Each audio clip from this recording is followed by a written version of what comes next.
Hey, weekly astrology, April 11th, 2016. We are strolling into mid-April and things may be calm for now, but wait until next week when things really begin to shape up dramatically different. We may be able to look back at this week as the calm before the storm, and there's nothing wrong or fearful about any of that. Events happen for a reason. If they shift our attention and alter our dialogue, then we should view them as a welcome change and an opportunity to evolve further. There are no such things as mistakes, after all. Interestingly enough, this time frame has quite a lot of historical precedents attached to it.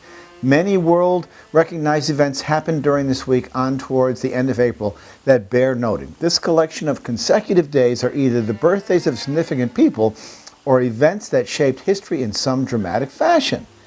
The list is quite impressive. Consider these. The sinking of the Titanic, April 14th. Assassination of Abraham Lincoln, April 15th.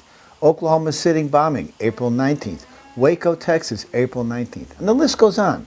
Just because a time frame has many memorable events associated with it does not imply that they will continue, but it is curious to note the date nonetheless.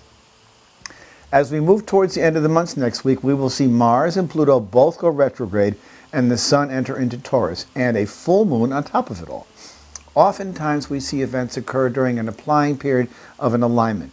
This is the period of time measured by degrees as a planet or planets get closer with geometrical precision on one of the major angles that astrologers note, namely the conjunction, 0 degrees, the opposition, 180 degrees, the square, 90 degrees, the trine, 120 degrees, and the sextile, 60 degrees.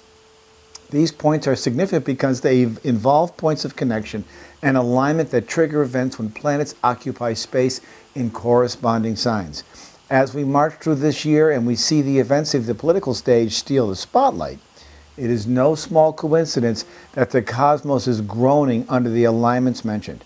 Of course, all of this is unique to each individual, and each person will have a different impression of these events. But when events happen that affect us all, we do have to pay heed to the geometry of the universe. Listen each week to Turning of the Wheel podcast on iTunes. Great guests, information that you can use. Write to me for a reading or call me, 978-393-1036 to connect with me. My website's turningthewheel.com, turningofthewheel.tv, where I've got a wide variety of educational videos that come out every 2 weeks. And my weekly newsletter. I'm on Facebook, I'm on Twitter.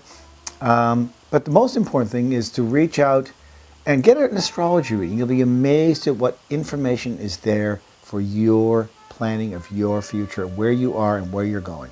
I'll talk to you all next week. Take care.